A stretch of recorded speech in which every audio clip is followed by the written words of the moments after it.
don't, and not because I feel like I shouldn't have got sentenced for anything, because I was involved in a whole madness and I deserve to be punished. But the part that they say that I played, you didn't play. I didn't play. And that's the thing that upsets me. It's like, you knew this and I knew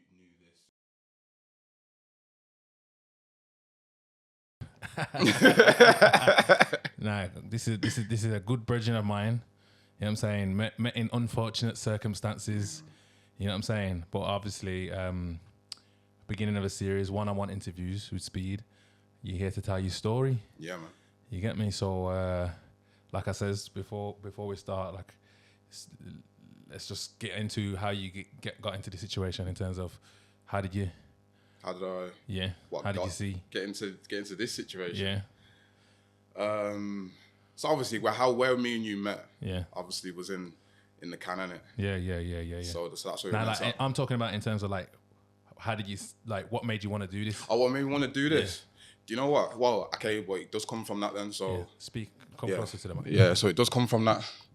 Yeah. Like, so I got locked up when I was younger, and I was a wild kid. We'll go into that in a minute, but I'll just explain this. Yeah. So I was doing stupid things, some things that I shouldn't be doing. Got myself locked up. Yeah. But in that period of time, it gives you a lot of time to like realize like what's like where you want to go in life, the mistakes that you made, all that type of stuff. I kind of just wanted to, like, so not even just kids, people don't get stuck in my position, or they end up doing stupid things like I've done. I wanted to be able to tell my story. Hopefully they can learn from it.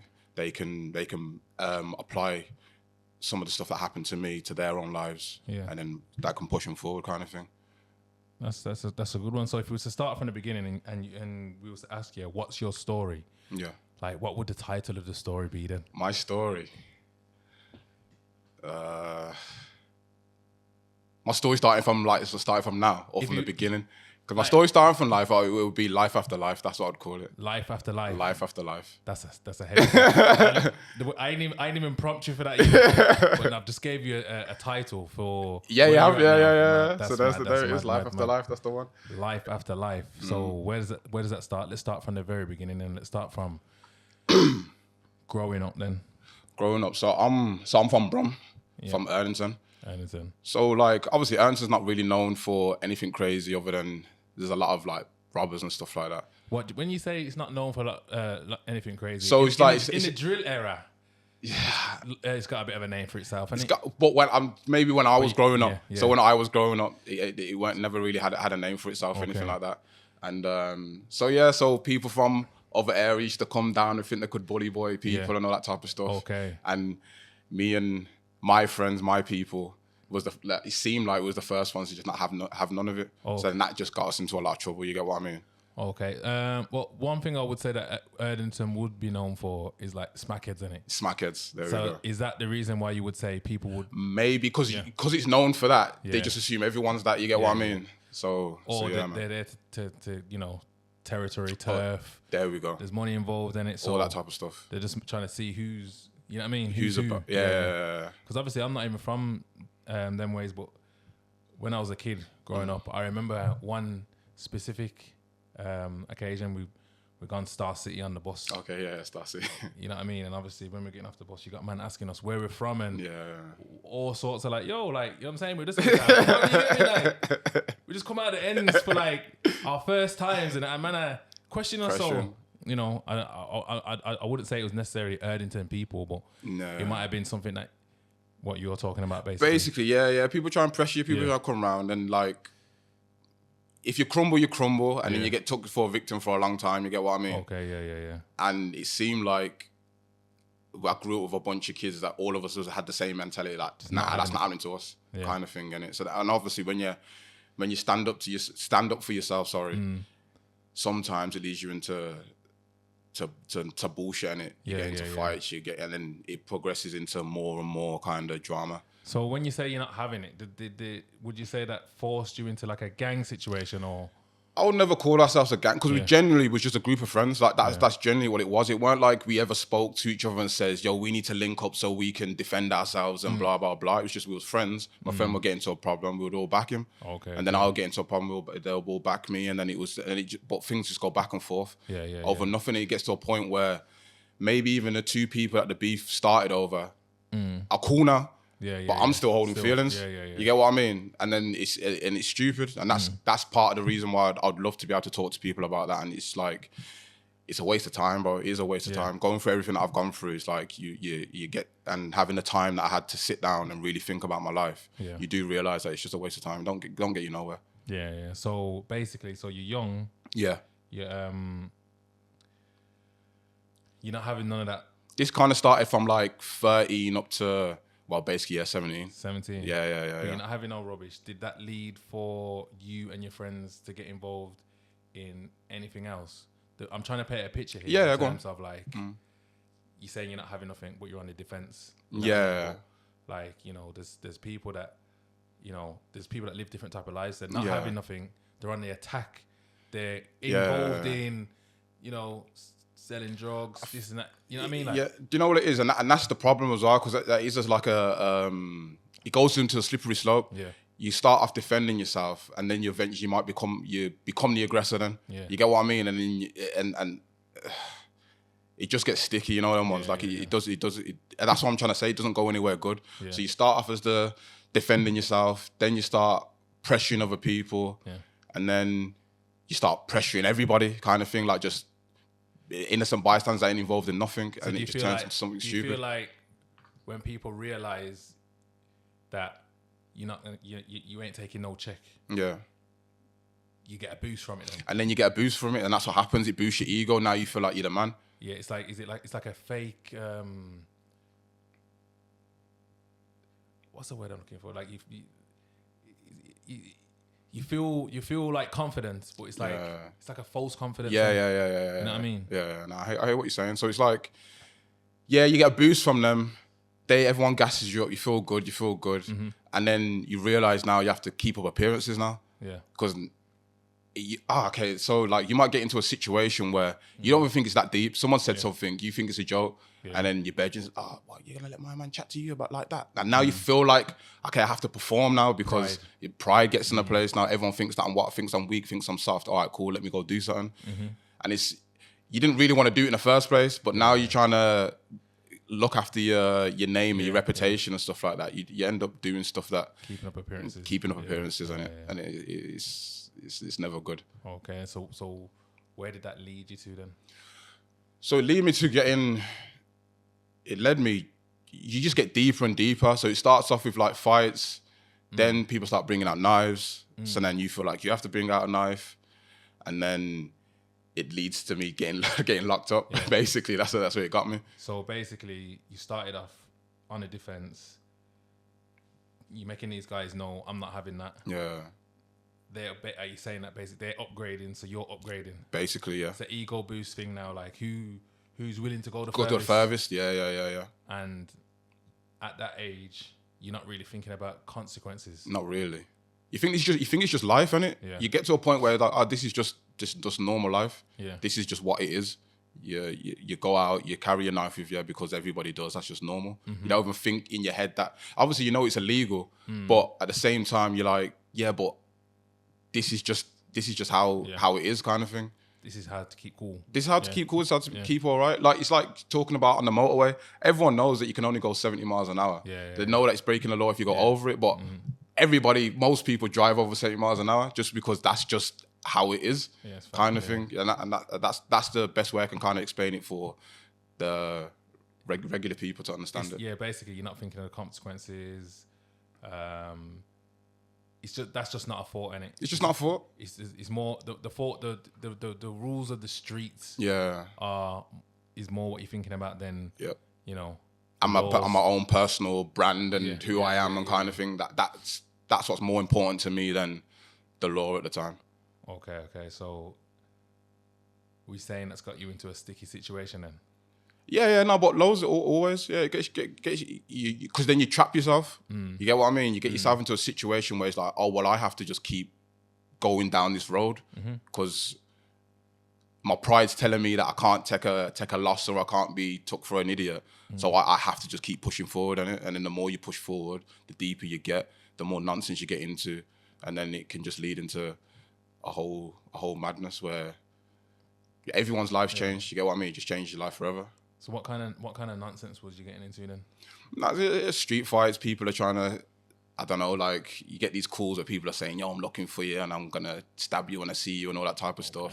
And you're chatting to people like, "Yo, you're a dickhead, man. Don't chat to me." You know what I mean? You just get into them things back and forth, and then you go to a dance or a house party or something like that. Then you see them there, so now it's on, and it's just stress, and it's just constant stress. And then people get stabbed, and then some people unfortunately don't come back from that. Is that the situation that happened with you? So that's the situation that happened with me. That's what got me into meeting you, basically. Yeah. Obviously, unfortunate circumstances. 100%, bro. To lose a life. Anybody. Like, that's anybody. Like, I'm generally not coming on here to try and glorify it or gas up what I've done and try and act like a bad boy, because it's. Obviously, you got victims, all of them Of things. course, man. And obviously, you've been to jail. You would have done loads of courses. Everything. You've done your time now. Yeah. You would have had to. Do you have to like? I'm not sure if you had to like meet up with the. Nah, so there was I was able to ask if they wanted to do it. Yeah. And then obviously I got, well, not obviously, but they turned it down. But some people can meet the victim's family and stuff like that. Yeah. Yeah, so obviously, because we're on podcast and it's kind of sensitive. 100%. Life and all them things, yeah. Like, just to let everyone know, like, you do have some sort of regret. Of 100%, like, yeah, no, 100%. Like, I'm not sitting on here trying to act as if I don't care. And I'm generally trying. That's probably one of the main reasons why I'm on here, is because I care and I am upset. So it's more about telling your story for the benefit of others. So they don't, my mistakes hopefully don't get repeated. You know what I mean? That's what I'm trying to do it for. Like, there's no. I'm not trying to sit on here and boost anybody's ego to go and try and be like me or anything like that. Or like, it's not worth it. So what age did you go? What age did you get locked up then? And is that the first time that you got locked up? It's the first time I got locked up. So prior to that, you hadn't. I've been in trouble with the police, but I never got arrested. So I've been charged. I got charged with, what was it called now? What's it called? I got charged with some sort of violence thing. Yeah. Where me and my friends got in a fight and we got locked up. We got arrested for it. Okay. But then we got charged, but didn't have to go to jail for it. Yeah. But then but the first time I went to jail was for this. Where was that fight? Was it literally like, oh, you're seeing them like there and now it's like everyone's going off? What, the first one? Yeah. I say, so the first one was, again, being stupid kids. I was like 15. Yeah. We all go cinemas. What were we watching? I think we watched, was it Adulthood or something like that? So I mean, yeah. So we all went to cinemas, watched that, and then we get a phone call. These boys are looking for you. They're saying come down to their area and blah blah blah. Being gas kids, just watched the film that was about kind of that gang kind of life. Like, yeah, come, we'll float down there, we'll go down there, and that's all bad. Are you saying films had an effect? Not even that. I'm not, because I'm not going to blame films, because it was my actions are my actions, and so I'm not trying to say that. But of course, it gets it gets you kind of like amped up kind of thing when you watch stuff like that. No, I remember. You get what I mean? The film came out and they're going on greasy on the film. Exactly. You can relate to them. They're down the road. Most, you know what I'm saying, London accents. But even when you watch Menace to Society and all stuff like that, exactly. You know what? Because obviously there's always an argument where they're saying music has a big influence on the kids and their actions. And then I've heard people use the argument, but what about films? You get what I'm saying? But when I'm thinking back to it now and I'm talking to you, a lot of films that man watch them is young, bro. Yo, like drive by. Like, man was trying to like kind of semi-reenact some of them kind of things. You get me? So. And it does get you into, but again, one thing I learned was being in there, you got to take responsibility for almost everything that you do. I understand when you're young, you're more impressionable. But like, obviously, as you get older, you can't be like, oh yeah, but because I watched this film when I was 12, that's why I do this now kind of thing. So So I'm not even trying to sit here and blame films, but yes, it did. We was all amped up. Obviously, you with the man them and you feed off, you get that kind of what's called like that mob mentality. When everybody's hyped up, it hypes you up, kind of thing. And then when everyone's like, "Come, let's go do this," you just kind of follow the group just because that's the motive at the time. That's the in thing. That's the in thing. Yeah. And again, you don't want to be that guy. Again, your pride gets in the way. That goes, "Oh no, I'm just gonna go home." You know what I mean? And then everyone's looking at you like, "Right, what you doing?" But that's genuinely the best thing you should do. But so we went down there. Let me ask you a question. Go on. So, is there anyone that did that? There was. Yeah. And you look at them like, "You're soft. You're not about this life." But it genuinely is a good thing. That's genuinely a good thing. At the time, I didn't see it that way, but now as you get older and that, you're just thinking, they were the smart kids. They were the smart kids. Yeah. So a couple people did. So we went down there, met up, all got into a fight. Like it's like hooligans back and forth. You're running there, and then they're running off, and then you're running back. There was loads of that. So kid must have tried to run off, fell over. So then he's getting kicked and punched and all that type of stuff. Now, I didn't know at the time that someone had stabbed him. Okay. Generally didn't know. Because at these times, I weren't running around with knives like that. It weren't that party yet kind of thing. So it was just like, we go there and we fight. That's kind of what it is. So then we forget about that. Police come for me. And then I find out in the station that, he got stabbed. I was like, no one told me this. I never knew any of this stuff happened. So yeah, man, it was just crazy. And that was my first warning. And I didn't want to listen. Did anyone get convicted for that? The guy who stabbed him. Yeah. I didn't even know him. That's the worst thing. I didn't know him. Didn't know him. Okay. I didn't know him from nowhere. There was so many of us. When you like, you're friends of a friend kind of, and you're just chilling and you just go out. That's kind of what it was. The person who done it had no clue. I couldn't even tell you his name today. But so that incident happened, and you still ended up in another one. So you know that my man got done, and that weren't even a deterrent. Or was it? Do you know what it done was? I kind of shifted the people that I hung around with, but we were still all in that life. You get what I mean? Yeah. So it was like, all right, cool. Yeah, I need to stop. I need to stop doing crazy and wild stuff. If I'm gonna get into any drama, it has to be kind of at the time for a reason. You get what I mean? Whatever reason I make up in my head that I can justify why I'm doing what I'm doing, then it needs to be for that. So I changed my group of friends, but I don't know, bro. It just leads just crazy stuff, man. Still led you down the same path, basically. Still led you, same path, path. Like, yeah, man. So what was the time gap between that and your actual incident and ended up in? So I think I was 15 when the first incident happened, and then I was 17, so like 2 years, not even that long. Okay. As a kid, it's a long time, but like when you deep it, it's not that long, to be honest. Would you say that that's like the crucial years of going down the wrong path? 100%, man. 100%. It's. I think you're trying to figure out where you lie in life. You get what I mean? Where do I fit in this world? And being young, you feel like some people feel like, and I definitely did. I feel like I should be at the top. Yeah. So that's what you're always striving to. I should be at the top of whatever food chain I put myself in. You're trying to climb up there, and mine just happened to be foolishness on the streets. Yeah. Because obviously the story that you're telling so far is not that different from mine or other stories that I've heard. You get what I'm saying? Like, I feel like a lot of us grew up like that, and you had your area, you had your people that was let's say popular, and it was like you almost got tested as a man. Yeah. As to who you are and how much you was willing to do. Yeah. You get what I'm saying? But I feel like maybe there wasn't people showing other options of, It's true. There wasn't like I think when you come from areas, the people that you see doing well are doing badness. Yeah. You get what I mean? So it's like, oh, okay, then you're driving your nice little car, you got your little house there, you got your watch and your chain, and you're a drug dealer.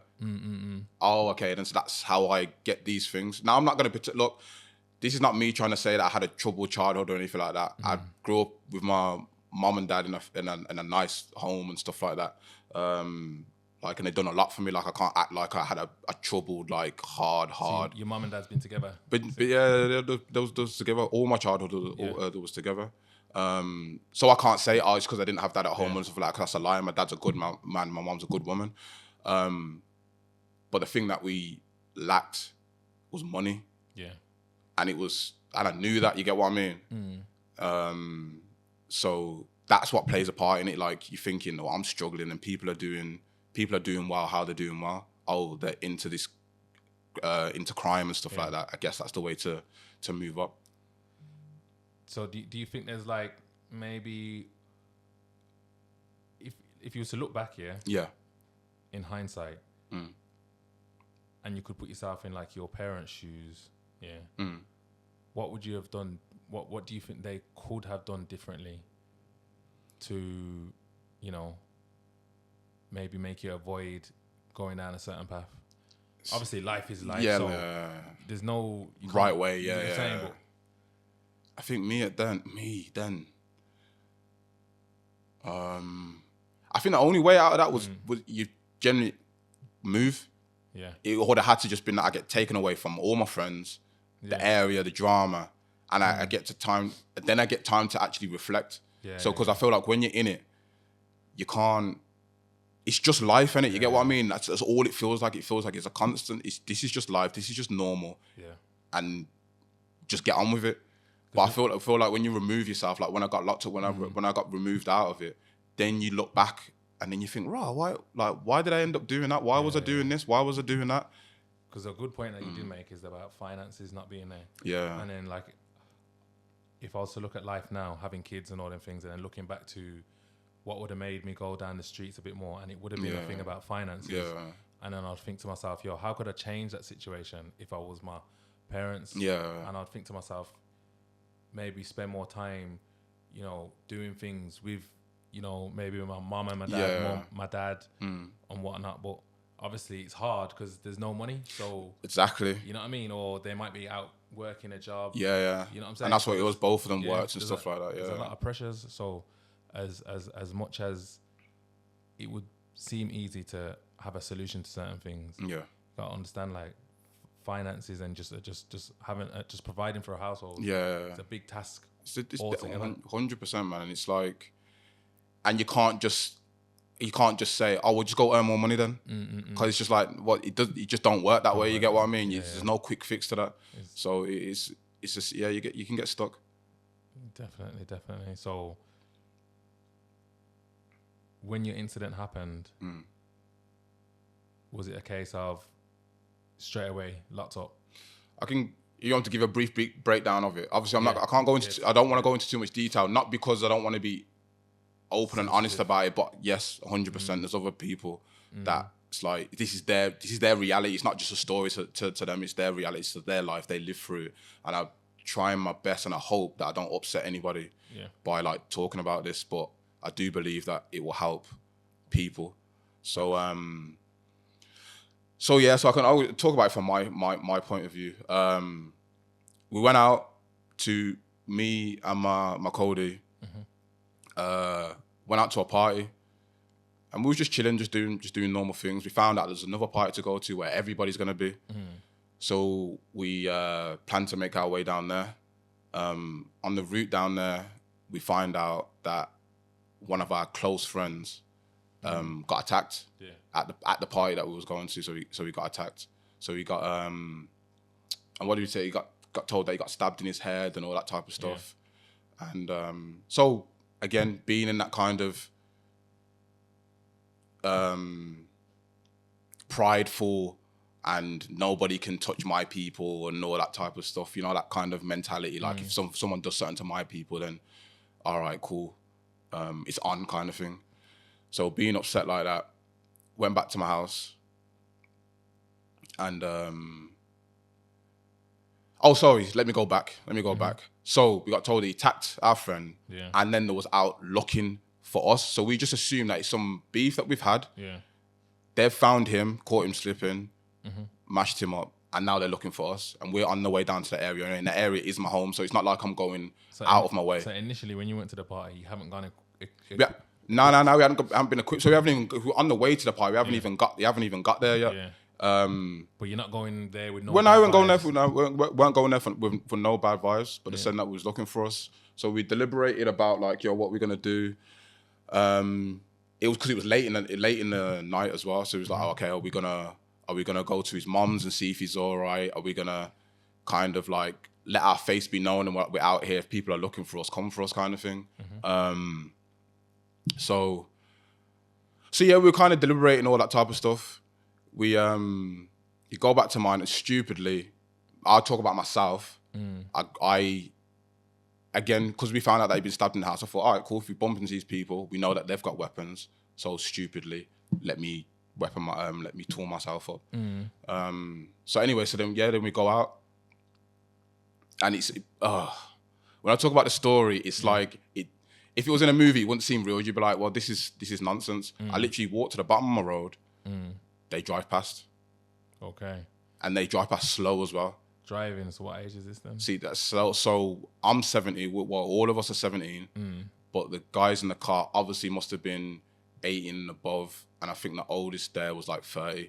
Okay. You get what I mean? So they're a lot older than us. It's not like it's like just kids going on with kids. And it turned out it was people that I never had problems with before.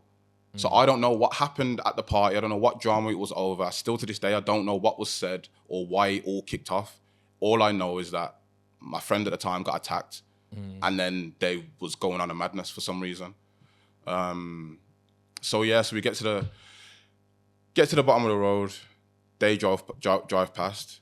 We don't like pressure. Obviously, they're in a car, so they just drive off. We just carry on walking. They've got out. They jump out of the car, and then they approach us. Like with I think I can't remember what they had in it. I can't remember what they said they had, but they had weapons in their hands. I think it was like like fence panels. So they got their fence panels. Okay.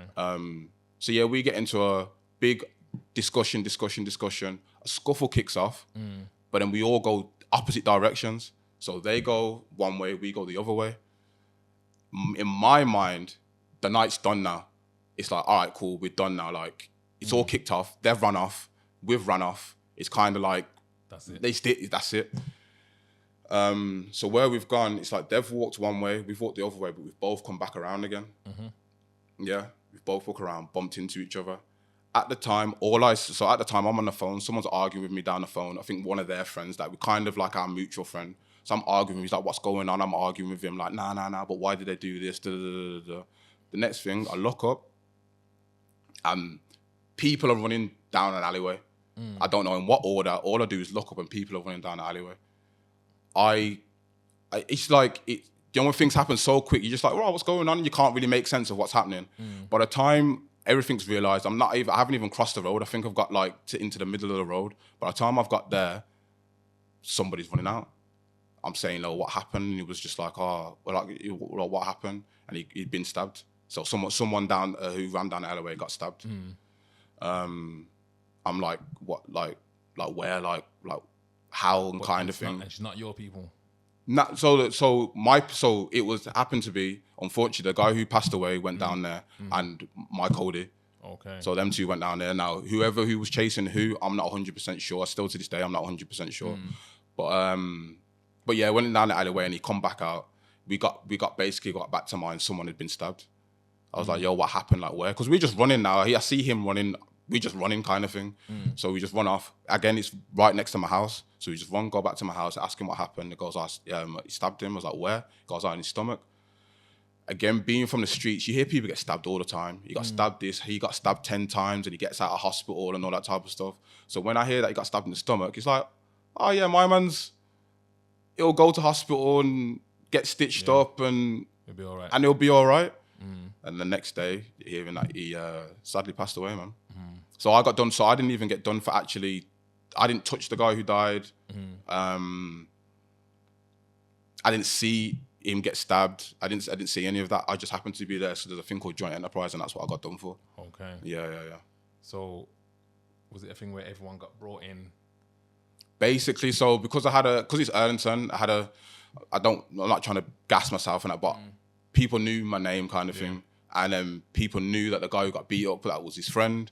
So people just put two and two together and was like, well, if he beat up your friend, most likely you retaliated for it. So then people started saying my name, and then that's how I got brought in. Okay. Yeah. So obviously, like with a lot of these things, it's very unfortunate on the victim, 100%. Yeah. But this is the part when everyone starts to change, and it within friends. Yeah. Like, you know what I'm saying? This is when all that pride starts going out the window. Yeah. People start, you know, the police are involved now. Yeah. You It gets serious. It gets real. It gets real. Yeah, now, it gets real. You get what I'm saying? Yeah. And you know, one of the codes of the street is don't speak. You know what I mean? That's what you hear. That's what you hear. Yeah. But it's like, I don't know in how it went for your situation, or when it gets, yeah, I think sometimes when it gets, like I said, like when it gets real, them codes go out the window. But at the time, you believe them things are intact. Yeah. You just think, okay, it's happened. I've heard about this, but the codes that we live by stand still, but they don't. So his friends obviously said what happened. They was at court and stuff like that. Yeah. They was pointing us out, all that type of stuff. Yeah. Okay. Yeah. So it's more on that. But you know what it is? I don't even want to get into the who did what and why, because it's obviously like it is what it is. Like someone's lost their life. I'm not gonna sit here and be sour over someone. They done what they done. It is what it is. You get what I mean? Yeah. So how did you feel about that? I can speak at the time. I was a different person, and so at the time, I'm thinking how you feel. Well, these are the rules that we all kind of said that we live by. So how comes people aren't living by them? You get what I'm trying to say? That's how I felt at the time. And then, but it was because it was crazy. And it's why I know people might say that he got me into this situation because my co-defendant was the one who ended up delivering the fatal blow. But so I got locked up first. And when he found out I got locked up, he handed himself in. Okay. Because he knew that I didn't do it. And in our childish mind at the time, we were just like, well, I didn't do anything. So in my mind at the time, I was thinking, I know I didn't do anything, so I'm all right. He came to your defense. But he came to me straight away. Yeah, he came to my defense. So I always gotta have love for him for that, because he done what he thought was right. Like, you know what? It weren't Deck. It was him. And then he told his version of this of events, and I still ended up getting convicted for it, basically. Yeah. How do you feel about that now? Do you feel like that's fair? No, I don't, and not because I feel like I shouldn't have got sentenced for anything, because I was involved in a whole madness, and I deserve to be punished. But the part that they say that I played, you didn't play. I didn't play, and that's the thing that upsets me. It's like, you knew this, and I knew this, and you knew that this was gonna. And it's like, I'm a 17-year-old kid. There's a bunch of drama going on. I don't know what other people are thinking. I can't predict what somebody else is gonna do. If you decide to come up now and smash up this place, and now you can't then blame both of us for it. And you get what I mean? And that's how I felt at the time. Because we've had Cliche. You said that he's Cliche. He's done life as well for a similar thing. Okay. Where he wasn't involved in that, but he still ended up doing a sentence. And he's come out now and he's on a similar path where he's,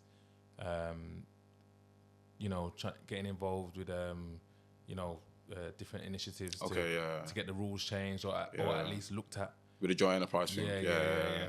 Because when we had that podcast, he was talking about, obviously there's when I was in jail with you as well, there was times where there's murmurs of things changing. There was.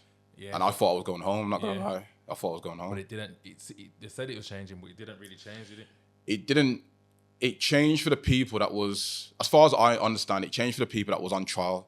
So if you was on trial for it at the time, it changed for you. Like, you didn't get. So as far as I know, like the people that was on trial for joint enterprise at the time, they basically got their charges dropped, but everybody else had already been locked up for it. Nothing changed for them. Yeah, nothing changed for them. Yeah, so that's not so. maybe that's something that you could even look into as well. Even it's another part of being on the path of deterring people, because obviously, regardless of anything, to be involved in something is still a bad situation. Of course. But how people get sentenced or the result of it, and I think that's the problem. That's the part. I'm not saying people don't face justice for what they do, but then don't punish them for something that they didn't. You get what I mean? So that was my kind of problem. That's what I struggled to kind of deal with. Yeah. So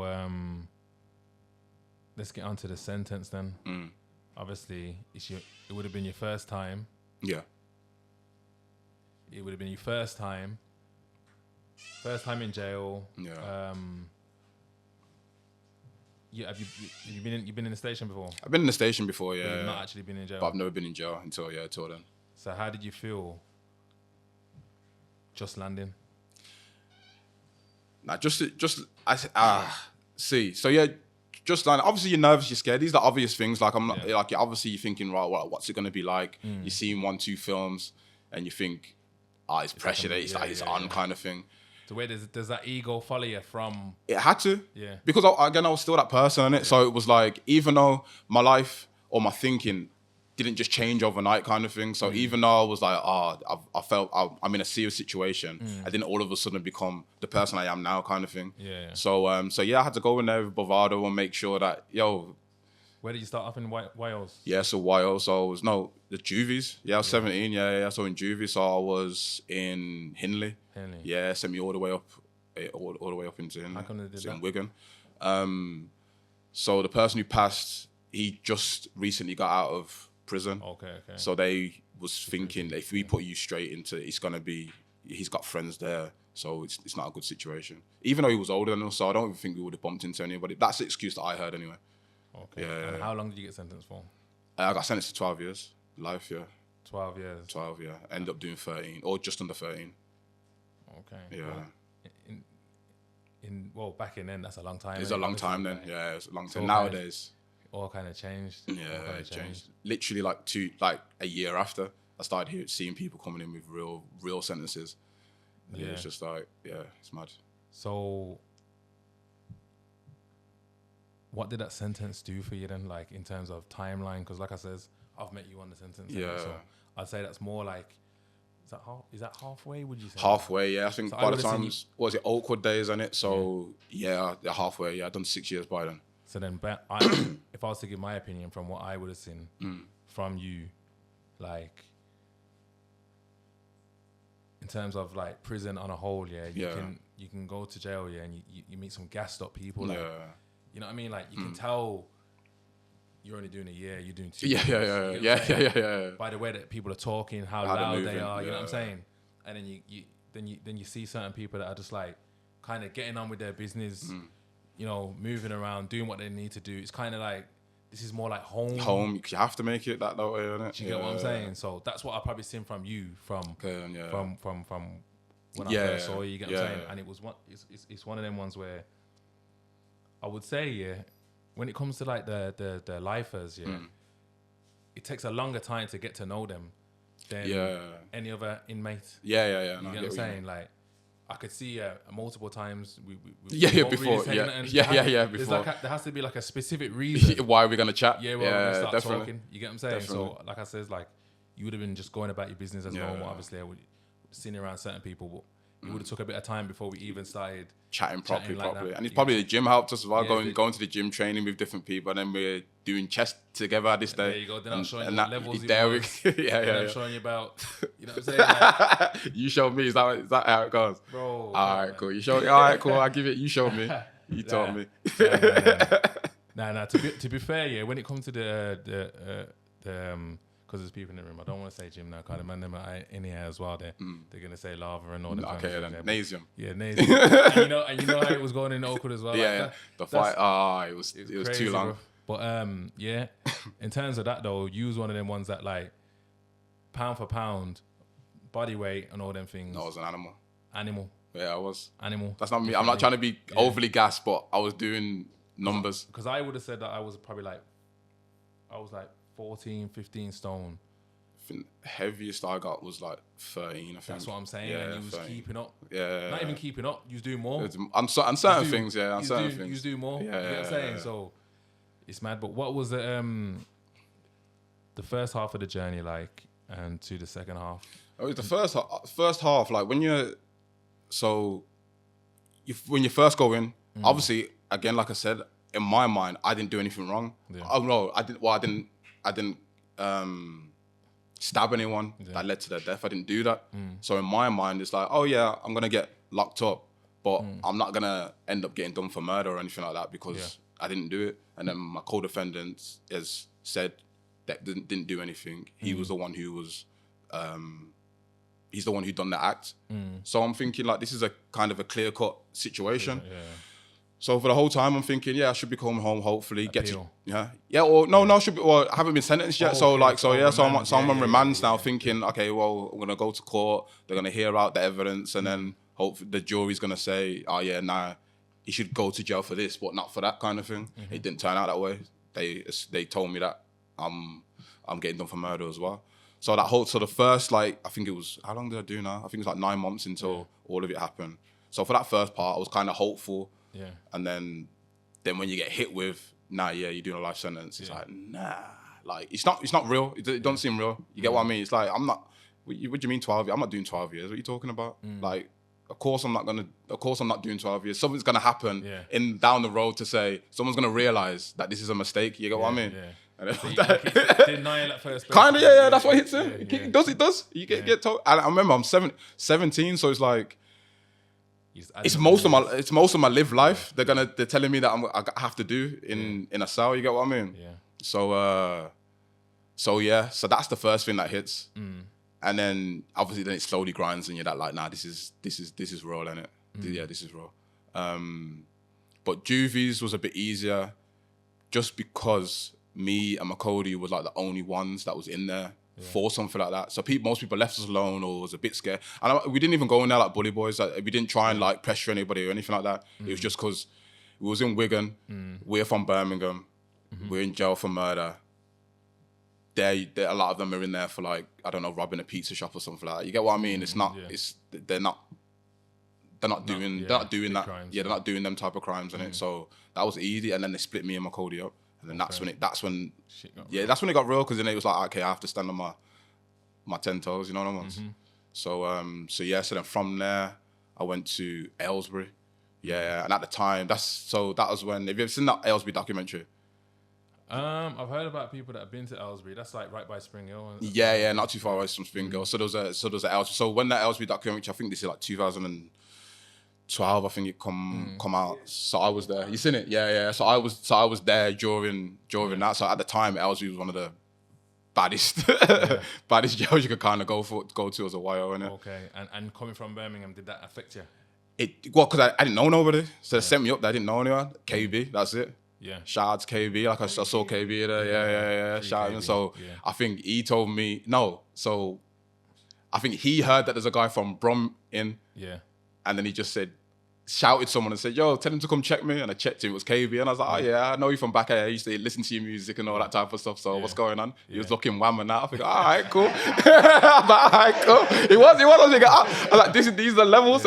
By then, I ain't hit the gym properly yet. So I'm all ripped up like I am now. Yeah. But I ain't got nothing to me. So I see him, I thought, okay, well, this is what I'm gonna have to do now. Yeah. So yeah. So shout out to KB still, I'm not gonna lie. He did come check for me still. Did you do most of your time in there? I got there when I was 18. Is that a BCAT? Is that a BCAT? Which thing? Nah, because it's Wales, don't go into categories in it. So it would be it. But if it was, they said if it was categorized, it would be classed as like an ACAT, because you're only there, like, it's just lifers. It's lifers and nonces. That's basically like the whole jail was lifers and nonces. Swear down. That's all it was. And that's, you know, when you say I was like proper standoff, you don't talk to people. That's the jail. That jail made me like that. Because you'd be chatting to someone thinking that is your bedroom, and you find out that he raped someone and thingy and that, and you used to thinking, nah, like I've been chilling with him and eating food with him for the last 6 months, and now I'm finding this out. So that's what made me like. So what, they was all mixed together? So they had their own wing, but there was so many of them in there. They would go onto the wing, do the course, and then come back onto the mains. Okay. And that's how it was. Or if he was waiting to go on to do the course, he was just on there. And you'd think people got out one day. My mum would in cell, whatever, would be there. He would be gone. You'd think, what happened to him? Yeah. And then like 6 months later, you'd see him floating around on the walkway. And you'd be like, nah, like you was one of them guys. Yeah. So yeah, that's what I personally was so standoffish. Okay. But what was I saying now? Yeah, we was talking about Aylesbury, but what I was gonna say is obviously you've started your journey. Yeah. You're in there now. Obviously, you said you've linked up with someone, KB. Yeah. From Brom. But we was on different wings. Okay. We was on different wings, so it wasn't like I could be. It's not like I had him there, and it was like, okay, yeah, me and you, whatever happens, we got each other. Because I'm not gonna act like it was that relationship anyway. Yeah. I just remember he shouted me. Yeah. Because he was from Brom, I was from. He shouted me and let me know, like, so yo, like what's good. Closest connections. That's what. But at the time, that was a close connection. What I was gonna say is like, what was it like for people outside now? Like, how did that go in terms of how my family and stuff like that? Family, friends. The more to friends was cool. Like, obviously friends drop off, but the real ones that I knew was my bedrooms for a long time. That like those was my friends from, I don't know, like nursery or something like that. They stuck around. You get what I mean? Yeah. And then there was the ones that was only around me because I was out there active. Yeah, because I was active. And then now that I'm not active, they're like, oh, well, forget my man, because you can't do nothing for me no more. So, and it is what it is. That's life, and it happens, innit? So, but the people that obviously affect his family, mumsy, and all that type of stuff. Like, she took it hard, you know, almost. Like, I'm the youngest as well, out of 5. Yeah. You get what I mean? So, I was the baby, and then the baby gets locked up, and it's not a nice situation. Okay, then. But your mum was there for your whole time, yeah. But majority, like my immediate family, was always all of them was there for me, innit? So trust me, like even though I've done basically 13 years, I know there's people that done 2 years that their sentence was harder for them than me because of the other people that I had around me. I had a bro, strong one, strong one. Like no, the people didn't let me down still. Okay. So mad love to everybody. You know your names. So then. I want to know how you got on with your time, and how did you utilize it, like? Yeah, so the beginning. So I love sports. Yeah, because 13 years is a long time. It's a long time. I don't know if you're gonna start beginning of the journey and say, "Yo, I got 13 years. What am I gonna do?" Like, is it one of them ones, or is it just like taking each? You're kind of taking each. The only thing that I knew is like, okay, well, I've been lifed off now. Getting work's gonna be hard. So I've got to try and think of something that I can do myself and make money from it. That's the only idea. Because in my head, I was like, well, no one's going to hire me for nothing. I'm not going to be able to get a job. So I need to create something that's self-sustaining. Like I don't need anybody to make it happen. You get what I mean? So and I love sports. I love the gym and stuff like that. So I just thought, forget it, fitness then. Yeah. Like me and my Cody had that discussion. It was like, oh, what we're gonna do when we get out? Fitness. Well, I should have asked you that from before. Was that part of your hobbies from before? Like, did you? So as a kid growing up at the same time, I'd done athletics. Yeah. So I used to do long jump. But I used to do everything. You know, you're one of them kids that I'd play football. I would, if people were saying we're going to play volleyball, I'll go play. Yeah. Who's the fastest? Yeah. I'm there trying to sprint. You was like that in jail. Yeah. I just do everything, everything and anything. So I just love sports. But my main thing was athletics. That's like in my family. My brother done it. My dad done it. Dad's a coach at the moment now. So that was the thing. So that's the path that I wanted to go down. And kind of rewinding a little bit, it's like, so before I got locked up, I can see the path that I'm going down. I don't want to go down that path anymore, but I'm stuck because I've got into beef with so many people, and I can't just go to them, yo, I call it quits, you know, like I'm good, man. Use that win. I don't want any drama. I just want to be a normal guy. You can't tell people that. Yeah. So it was like, but that's what I wanted because I started doing my athletics. I was good at it. I was doing all right. Yeah. So that was my thinking, like, oh yeah, I'm gonna do this with my life then. Yeah. But I'm still in beef. So and it's affecting hobbies, everything. Yeah. And that's one of the saddest things. Like, you can be done with the drama, but drama ain't done with you. So you're stuck, bro. Yeah. So sports has always been a hobby of mine. So that's something that I wanted to do. So I thought, all right, cool, PT then training. That's what I'm gonna do. Started hitting the gym in there. Started putting on some size. and doing courses. So so I've done my level 2s, like level 1s, level 2s, level 3 personal training and stuff like in there. Started doing my sports degree while I was in there. So it was all like everything was geared to doing that. Doing something to do with fitness anyway. Okay then, so in terms of your sentence as well, you doing course and all these things, but what about your character then? Like, in terms of, is that following you now still? Is it fading away? Is beef still following you? Because like you said, it might not never be done with you. Do you get what I'm saying? The thing is, you know what it is? I was fuming. I was upset that they split me and my Cody up. But that probably could have been the best thing. That probably was the best thing that happened to us still. What happened for me. I don't know how he feels, but it was probably the best thing that happened to me because... Is he out yet now as well? Nah. He's still got a bit left. He's going through whatever he's going through. Okay. Hopefully he's out soon on it. But yeah, man. So yeah, it was probably the good thing because the only reason I will probably get into drama was because he got into drama and vice versa. So you get what I mean? So it was like we kind of needed to be split up because if he got into something, I was definitely going to get involved. And then obviously it leads then to that road. And while you're in jail and dropping jail beef, that's a whole different game, and it's a different game.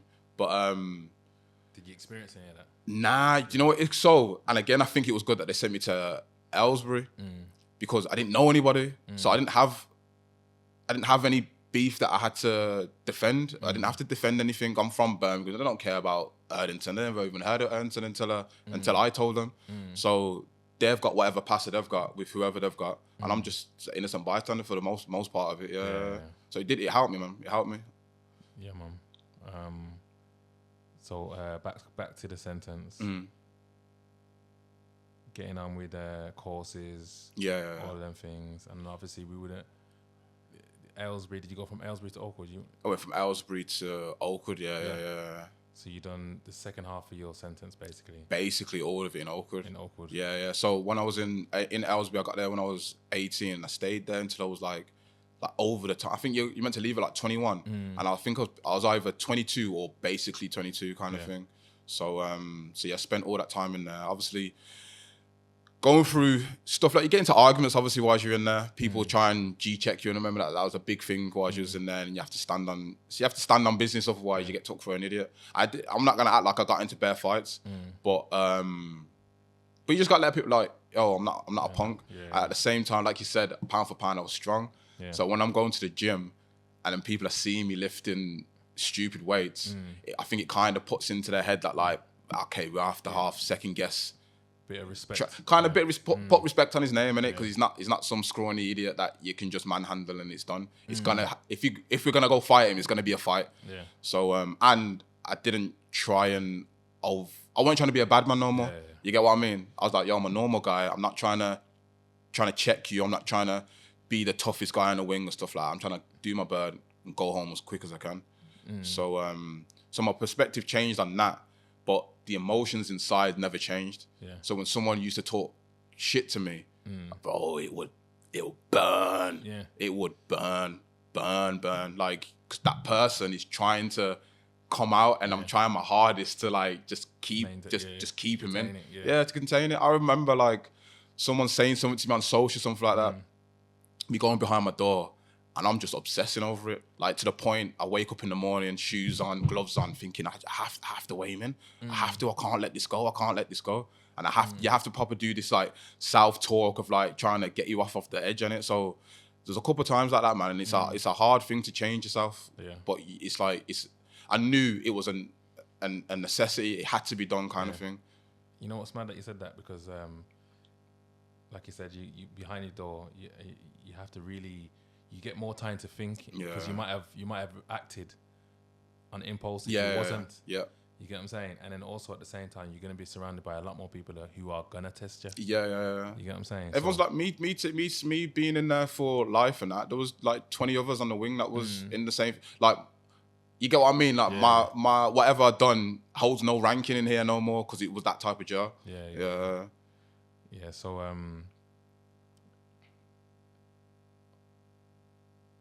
in Oakwood now. Oakwood, yeah. You're getting closer to the end of your sentence now. Obviously, we would have met up. And that's where we met. Yeah. Me, you, and DT training. Yeah. You know what I'm saying? You lot are on the long term thing, yeah. eating good food and all that. One half you live in. Yeah, I was running you bare chicken. I lie, bro. Don't do that. Yeah, no, once or twice. Okay, alright, cool. But, as you was coming to like closer to the end of your sentence,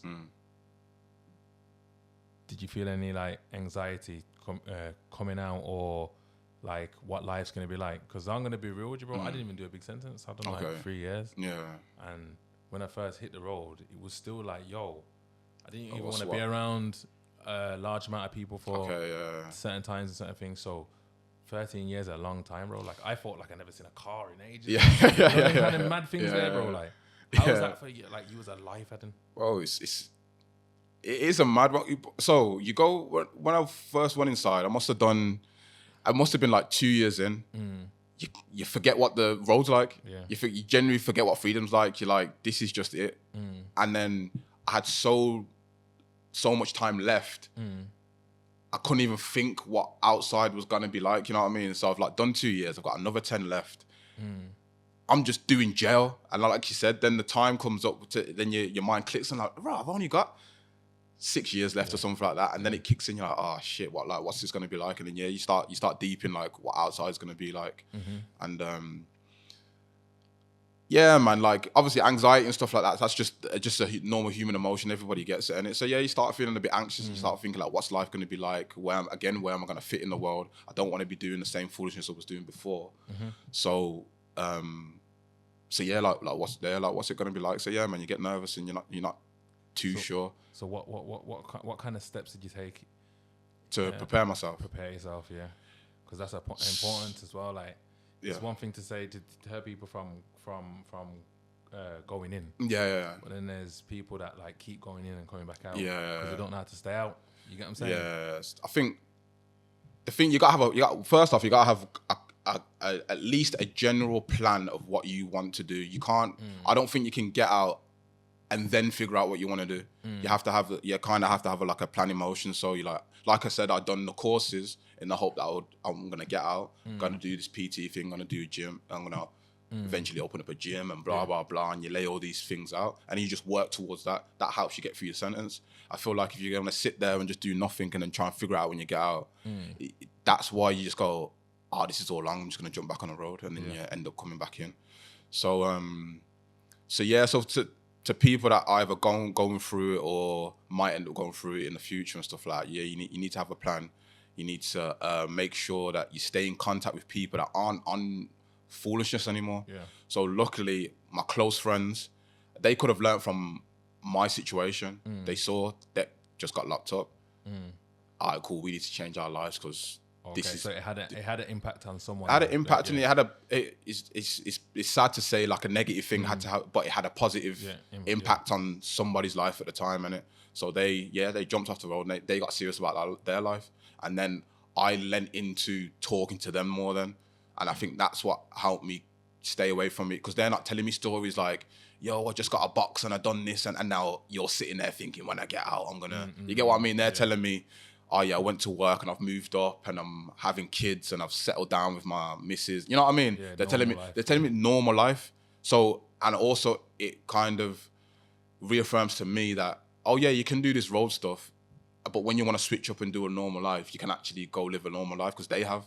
So it kind of like, you need to make sure you got good people around that doing good things, and it kind of it gives you something to aim for. And another thing that I told them to do, they used to come up on visits and stuff like that and not want to tell me like what's going on, because they felt like they was rubbing it in my face, like they went on holiday and they went done this and done that. But I told them, like, bro, you need to tell me, so it gasses me up. Like I'm not hating them when you're telling me that you're doing these things. I'm living through these stories, you know. So you need to tell me what's going on and all the good things that you're doing, and you've started and you're making money now and you've got your own yard, and like I need to know this, because it gives me it motivates me and makes me keep it. It's the thing that's pushing me. You get what I mean? Yeah. So that's what I would try and say to people. Yeah. Because even just listening to what you're saying, bro, like it's like people get locked up. Some people have badness in them. some people don't have it in them and still end up in jail or in bad situations. You get what I'm trying to say? And I feel like if you're bad, it's kind of you're gonna have to feel in some ways. Yeah, but there's loads that can be deterred from being loads. Like, it's not really that. Yeah, because I wouldn't class myself. I wouldn't class myself as a bad person. Obviously, I was involved in a horrible thing. But I don't sit here class myself as a bad person. I class that my good intentions were misguided. So I believed that I was doing a good thing. My friend's been attacked. Now I'm going to defend him. You know what I mean? Like, I wasn't seeing it as, oh yeah, I just want to go mash somebody up. I saw it as that I was doing the honourable thing. My friend's in trouble. So now I need to go defend him. You get what I mean? And I'm in my head, I'm the hero in the story. You get what I mean? Obviously, until someone passes and I'm like, oh, I'm the villain kind of thing. But at the time, when you're doing stuff, I don't feel like, but the majority of people, when they're doing things, they don't think that they're the villain. They think that they're the hero in the story. You get what I mean? So, and that's the sad thing. People think that they're doing the right thing, doing good things. And they're generally not bad people, but a bad thing happens. Yeah. So, end of your sentence, you get out now. So it's like, the end of the sentence. Go decat first, and so it's like the next stage from like closed conditions. So awkward. COVID hits as well. Oh man. So so that's why I ended up doing. I got 12, but I ended up doing basically 13. COVID hit. Pro dates, pushback, all that type of stuff. So that was a whole madness. But so I thought I'd eventually get to DCAT, and that's when you realise, like, this is real. Like, I'm going home soon. That's the realisation. Where was you in Spring Hill? Spring Hill. I went Spring Hill. So Spring Hill, no gates, no fences. Like, you're generally you're just out. And it's on you. If you want to go run off and do something stupid, that's kind of your business. I'll be honest, I was doing that, man. See, I behaved myself. I was on a small thing. I couldn't risk it. I couldn't do it. Don't get me wrong, it was tempting. Like that, bro. There's no fences. I can see freedom's there. You know them ones. And you're hearing other people running out and coming back. I swear down, for me though, DCAT life was one of the best times where man was getting KFC. Man was making lines out the window, and man was just coming with their batteries on and that. KFC, Asda shopping, everything. Every DCAT was. Yeah, every DCAT. But ours was during COVID, so there was no like mixing on the huts or anything like that. It was crazy. It was a crazy time. But DCAT's like things got real. Got real, man. And then like you get your first like townie, and that's the maddest one. You're waiting on that, and you get a townie. Again, I went out in COVID. Straight out beating. Nah, do you know what? Family. I was family, mumsies.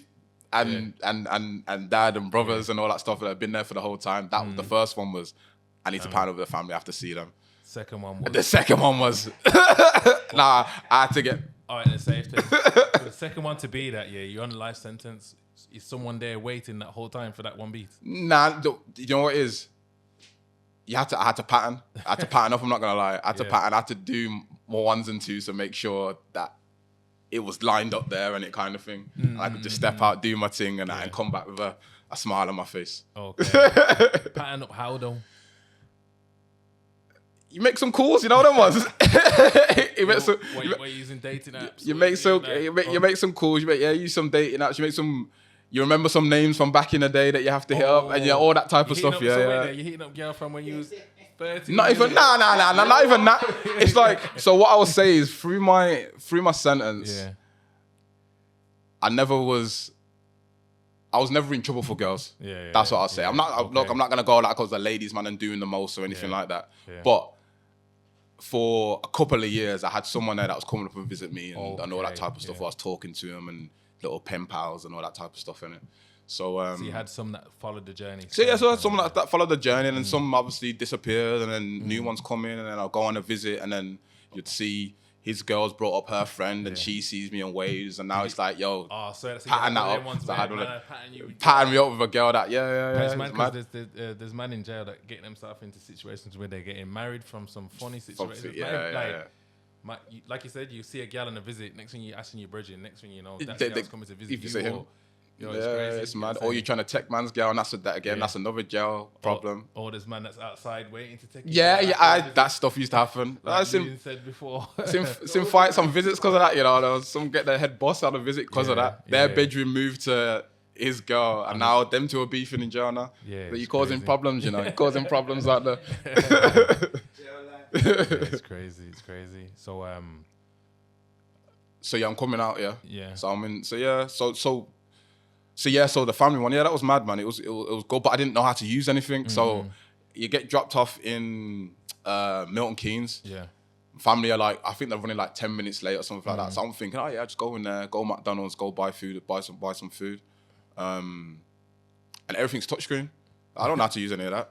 I got there, I looked at it, I saw people touching, I just walked off and just was hungry until they come and had to give someone some money and go, yo, I want some food, but I don't know how to do any of this stuff. That's the crazy thing.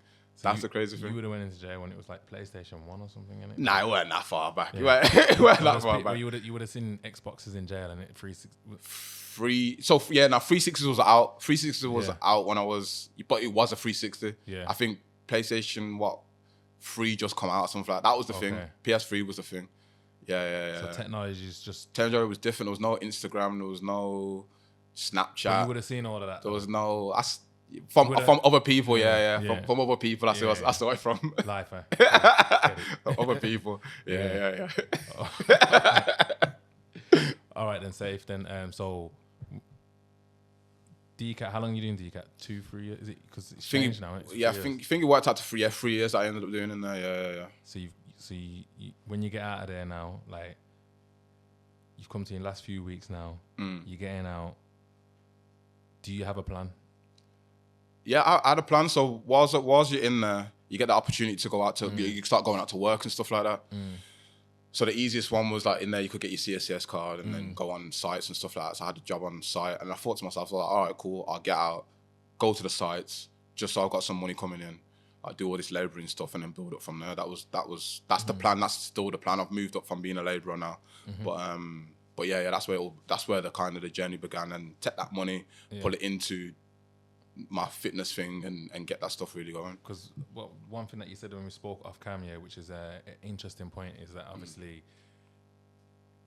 you contemplated whether you would come out and then start a certain journey that you would have wanted to. Or should you work? Yeah. You know what I'm saying? And that was it's the hard choice, isn't it? Because that is a hard choice, bro. It's not easy. And there's no right or wrong answer, you know. Yeah, it's true. But the wrong answer is to end back in jail. Yeah, exactly. And I think that was the thing that I was more trying to avoid than anything. I thought if I start my journey now, it's not popping as I want it to, and then I just downward spiral. You get what I mean? I think I need some money, so I'll just ring somebody and do this, and then but if I just do it on the sly and I'm only moving a little bit, you get what I mean? And then that turns into a whole other foolishness and a recall. So that was the main thing I was staying away from. And for you, it's different. That recall is different. It's or parole again. I have to go for parole again. Is it like life's basically the same as it's life. It's like IPP, it's the same thing. Yeah, same as IPP. So I'd have to go for parole again. I don't think I'd end up doing a minimum of a year. Most likely you're not going to get your first parole, so then I'm doing at least 2 years. You get what I mean? And I've already lost 13, so add another 2 onto that doesn't even make sense. So where you're at now, and what is it? What is the actual plan? So the plan is the things that I learned from being inside is that you can fix yourself. You can. A lot of things just comes down to mindset. It's like whatever your mindset is will determine kind of where you end up. So my mindset when I was a kid was be gassed, do the most, and make sure your name's known, because that's the thing that was important. And then when I got locked up, I slowly realised like, nah, that's not the way. You need to kind of have some stoicism. You know what I mean? Like, settle yourself. I'm not saying don't be confident, but don't be overly gassed like you can do anything. You have to kind of like, I don't know what let me figure out what I'm trying to say. You have to. Know what's mad? What you said when you was in jail, when you was in jail, obviously you was doing the gym thing. Yeah. And you said you got a level of respect from Yeah. Just looking after yourself. Just looking after yourself. You get what I'm saying? But obviously, it's not like you was screwing up your face on and walking around in a certain way. Exactly. Yeah, so, you're right. The fact that you was looking after yourself and carrying yourself in a certain way would have changed your mindset to certain things as well. Definitely. And it's like, and there's the different ways. Like you learn how to be, you learn how to, things that have to be to violence to be resolved. You get what I mean? Yeah, so you see, I don't have to. What do you say? And to somebody kind of thing. Yeah, you can just be like, brother, like, allow all that. I don't want any drama, but you can't chat to me in that type of way, kind of thing. And people pick up on that energy, and you get what I mean. Like, there's a way to carry yourself. Well, when I was younger, I only learned one way was, someone violates, you have to be now on. Yeah. Where there's different avenues where how you can deal with things. And maybe you learned how to be on your own as well. I learned how to be on my own, yeah. Because the other times you was always surrounded by people. Yeah, man. Everyone's on, you're on it. Yeah, exactly. And then you egg each other on and stuff like that. So I learned who I am basically without all the other noise. I could kind of decipher. Okay, yeah. Do you know what? You're this type of person. Yeah. So man, you just learn how to carry yourself in a better way, a more productive way, and you learn how to control your emotions. And like I said, them times where I'd get mad and I'd think, okay, I'm gonna have to fix this guy in the morning, but then you have to talk yourself down off the edge.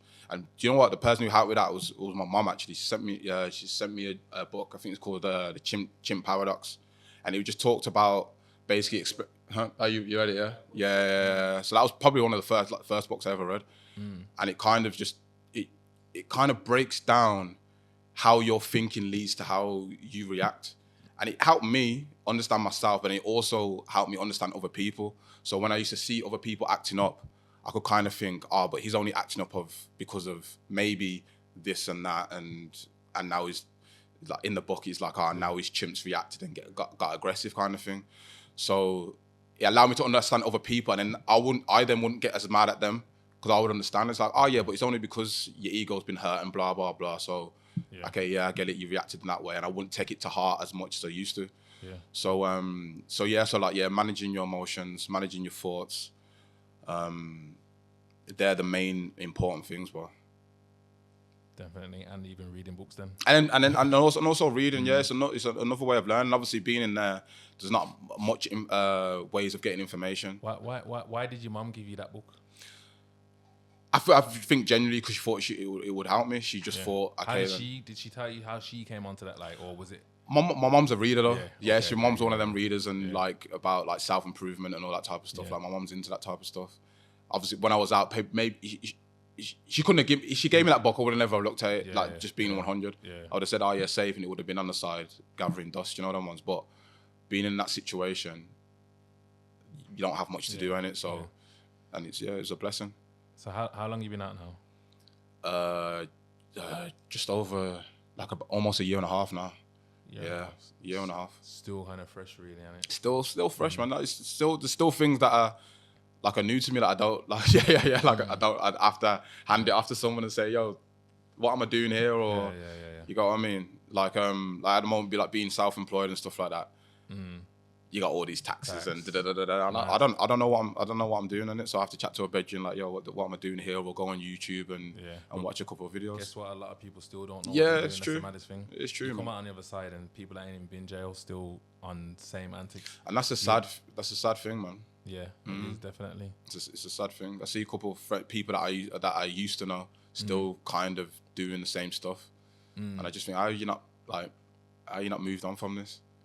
We're big people now, like I'm talking about, we were 17, you was doing that, and now all in our 30s, you're still doing that. Sometimes it takes for some people, they need to go through some things. It's true, yeah, it's true. But where would you see yourself in like, let's say 4 years from now? You've been out a year. 4 years from now. So my main goal is to. I love my gym. I love my fitness. I love training. I love. You love your gym, yeah? I love the Nasium. I ain't had to deal with this for a while, you know. I ain't had to deal with this for a while. Okay, I'll be on point now. Yeah. Yeah, so I love the Nasium. Yeah. So, and I feel that's a good way to teach discipline, because it does take a lot of discipline to go to the Nasium or consistently and like stick at it, and especially where like the gains they're not immediate gains kind of thing, and I think that's why I think a lot of people lack nowadays anyway in all walks of life. They expect to do something and immediately be rewarded for it, and it's just not life, innit? You get what I mean? So I feel like it teaches people to keep pushing, keep persevering to the goal that they want to do. And I think that's what helped me, and I learned that lesson from training. Yeah. I'll train, I'm lifting, I don't know, and I can't even lift my body weight.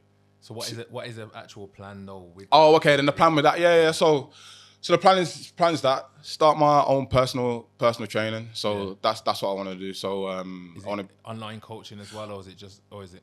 I want to be one-to-ones. At the moment, and you've got all the qualifications already. I got all the qualifications, yeah. So I'm qualified to PT anyone like today. You get what I mean? But like everything goes online, and everything ends up going online. So I want to get online. I work and I train at the moment now. So I know there's a lot of people out there that do struggle to find the time. So I kind of want to show as well that it's possible to work, to get to the gym, to pursue whatever goals and dreams that you have at the same time. It's hard work, but you have to stick at it. And then it's also then building people's mindsets to get that. So I feel like I've got the information and the experience to get people to stick at it and build some resolve and really push themselves to the dreams that they want to achieve. And then like a little side note, like hopefully I can start putting out more content, obviously some gym content, but I also want to put out more content talking to kids or talking to other people that are struggling. Obviously, again, like I said, build their mindset to get through shit, because I don't know, some of the stuff, the world that I come out to is totally different to the world that I went into, and it seems like people, and I don't want to take away anything from struggles that people go through, but everything seems to any kind of little obstacle, people are really quick to crumble to and just give up on whatever they're doing and then blame the whole world for why they're not achieving for what they're achieving. And again, like I said, a lot of things come down to mindset. So if something's not working, most of the time it's because you're not in the correct headspace to make it work, innit? You get what I mean? So that's the plan, man. I feel like indirectly the Nasium and the fitness thing has played a big part in maintaining a certain level of sanity in your story then, basically. So it's only right that you kind of go down that path. And I feel like within the city as well, I feel like maybe there's a few people that you can link up with because me knowing you, and knowing the person that you are, and mixed with the certain people that I do know within the industry, and obviously I got my own gym as well. Bro, you would fit. That's lava, bro. Cool, you caught yourself that one. You yeah. You know what I'm saying? Yeah, I understand. Work within them areas, so maybe just like on a networking thing, and just getting yourself out there with these kind of things as well. Definitely. Like, that's just my opinion and a bit of advice, bro. 100%. Like you are right, and at the same time, I don't want to sit here and pretend that as if like the things that I've gone through has been easy for me, and it's just things have just gone bum, and it's just laid out for me, and I'm just gonna go do this gym stuff. Like I still have to overcome things. I still have to try and fit in the time to achieve the goals that I want to achieve, innit? So I don't want to talk as if I've got my whole life figured out perfectly, and you need to be listening to me because my life's totally figured out. I just know that the things that I've implemented has got me from being on the road, doing foolishness, getting locked up, to fixing my mindset that I don't get into trouble anymore. I don't want to get into any trouble. People still and then people actually still do respect me and allow me to live the path that I want to live. To coming out to a world that is totally strange to me, and I've still been able to carve out a path for myself. You get what I mean? Yeah, man. So it's like, I'm not at the top, but I've I know that I have it in me to get to where I want to be. You get what I mean? Definitely, 100%. Yeah. All right then. Well, if we'll end it there. Yeah. But I'm definitely gonna come on again, bro. Yeah. Lava. No. That's not one. I'm not counting that. All right. But yeah, I asked you what the title of your book would be before you started. Oh yeah, so Life After 10 Life. years from now, what's the title of the book? What would you want it to be? Title of the book. You put me on the spot now. 10. The title of the book. 10 years from now, yeah. I don't know. You know, what's the title of the book? Title of my book 10 years from now.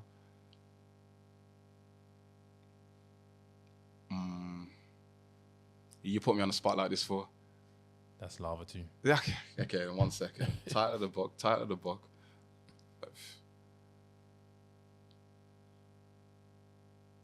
That's gonna be a gas one. Probably.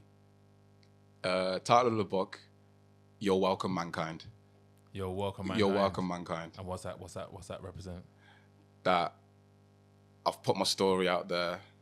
I believe if you I get it. Listen to my story, you'll benefit from it. Okay, heavy. Yeah, man, that's a sick one. But yo, here's what you do, before we go. Just shout out your socials and all of them things, because I don't even think... I haven't said it now. Yeah, not at the moment. So my socials now is on...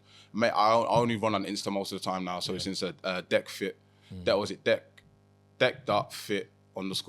So yeah, shout me out if you need any programs, you need some training, need some nutrition plans, you're struggling through life and you need just a bit of advice and a bit of gas, hit me up. Say no more. Yeah? Yeah, man. Love, bro. Love.